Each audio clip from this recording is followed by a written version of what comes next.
Happy Sabbath po mga kapatid. Sabat na naman. Ang pinaka-pananabikan nating araw sa loob ng sanlinggo sapagkat ito ay may tiyak na kapahingahan at dito natin nakakatagpo at napupuri ang Panginoon sa araw ng Sabat na ito. Kumusta na kayo sa loob ng kalahating sanlinggo at sa buong sanlinggo? Ngayon po ipagpapatuloy natin ang pagbabasa sa aklat ng Exodus sa Kapitulo 19 na tayo. Bago natin ito pagpatuloy, tayo po muna ay manalangin. Ama namin Diyos sa langit, salamat po, Ama. Salamat po ng marami sa inyo. Sa loob ng isang linggong nagdaan na kami po inyong ginabayan, pinatnubayan, minahal, pinagkatiwalaan, pinahiram ng buhay at kalakasan. Maraming salamat po sa inyo. At kami sumapit sa araw ng Sabat na ito. Patawad din po sa aming mga kasalanang nagagawa, Ama, sa aming mga pagkukulang, sa aming mga kahinaan na hindi po namin napaglalabanan. Sana po sa gabing ito, sa aming pagbabasa ay gabayan at patnubayan kami ng inyong banal na Espiritu upang maunawaan po namin. Samahan din kami ng inyong malalakas at magagaling na anghel. Gayon din po ang taong makikinig at manonood sa gabing ito. Salamat po sa inyo at ang lahat po hinihiling namin sa pangalan po ng aming Panginoong Jesus. Amen. Okay, pagpatuloy na po natin ang pagbabasa sa Kapitulo 19 ng Exodus. Basahin na po natin Exodo 19:1 hanggang 25. Umalis ang mga Israelita sa Refidim at pumunta sa ilang ng Sinai. Doon sa harap ng bundok sila nagkampo. Ikatlong buwan ito mula nang lisanin nila ang Ehipto. Umakyat si Moises sa bundok para makipagkita sa Diyos. Tinawag siya ng Diyos doon sa bundok at sinabi, sabihin mo ito sa mga Israelita na mga lahi ni Jacob. Nakita niyo mismo kung ano ang ginawa ko sa mga Ehipsyo at kung paano ko kayo dinila rito sa akin. Katulad ng pagdadala ng agila sa mga inakay niya sa pamamagitan ng kanyang pakpak. Kung lubos niyo akong susundin at tutuparin ang aking kasunduan, pipiliin ko kayo sa lahat ng bansa para maging mamamayan ko. Akin ang buong mundo. Pero magiging pinili ko kayong mamamayan at magiging isang kaharian na mga paring naglingkod o maglilingkod sa akin. Sabihin mo ito sa mga Israelita. Kaya bumaba si Moises mula sa bundok at pinatawag niya ang mga tagapamahala ng Israel at sinabi sa kanila na ang sinabi ng Panginoon. At sabay-sabay na sumagot ang mga tao, susundin namin ang lahat ng sinabi ng Panginoon. At sinabi ni Moises sa Panginoon ang mga sagot ng mga tao. Sinabi ng Panginoon kay Moises, darating ako sa iyo at sa pamamagitan ng makapal na ulap para madarinig ng mga tao ang pakikipag-usap ko sa iyo at nang lagi silang magtiwala sa iyo. At sinabi ni Moises sa Panginoon ang sagot ng mga tao. At sinabi sa kanya ng Panginoon, puntahan mo ang mga tao at sabihin sa kanila na kanilang linisin ang sarili nila ngayon at bukas kailangan labhan nila ang kanilang mga damit. Siguradong handa sila sa ikatlong araw dahil sa araw na iyon ako ang Panginoon ay bababa sa bundok ng Sinai na kitang-kita ng mga tao. Maglalagay ako ng tanda sa paligid ng bundok kung hanggang saan lamang tatayo ang mga tao. Sasabihin mo sa kanila na huwag silang aakyat o lalapit sa bundok. Ang sino man lalapit sa bundok ay papatayin.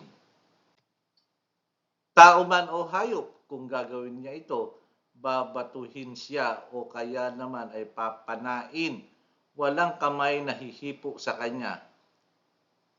Makakaakyat lang ang mga tao sa bundok kapag ipinatunog na ng matagal ang tambuli. Bumaba si Moises sa bundok at inutusan niya silang linisin ang kanilang mga sarili at nilabhan ang mga tao ang kanilang mga damit. Sinabi ni Moises sa kanila, ihanda ninyo ang inyong mga sarili para sa ikatlong araw. Huwag muna kayong makipagtalik sa inyong asawa.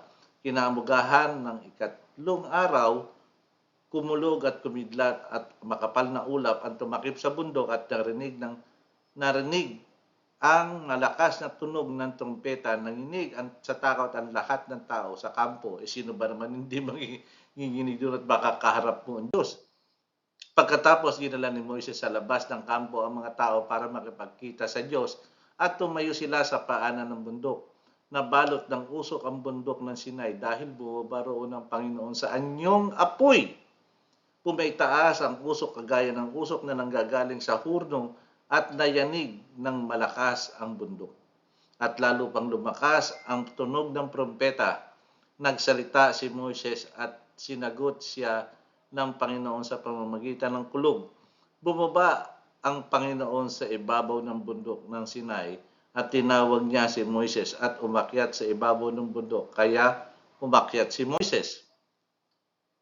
At sinabi sa kanya ng Panginoon, bumalik ka sa ibaba at balaan mo silang huwag na huwag silang lalampas sa hangganan na inilagay sa paligid ng bundok para tignan ako.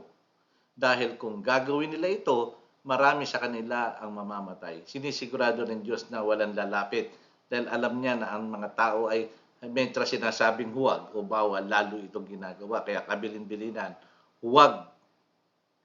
Kahit na ang mga pari na palaging lumalapit sa presensya ko ay kailangan maglinis ang kanilang mga sarili dahil kung hindi, parurusahan ko sila.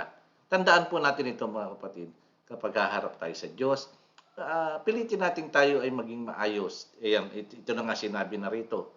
Sinabi ni Moises sa Panginoon, paano po aakyat ang mga tao sa bundok ngayon binigyan nyo na kami ng babala na ituring naming banal ang bundok at sinabihan nyo kaming lagyan ng tanda ang paligid ng bundok kung hanggang saan lang kami tatayo. Sinabi sa kanya ng Panginoon, bumaba ka at dalhin si Aaron dito.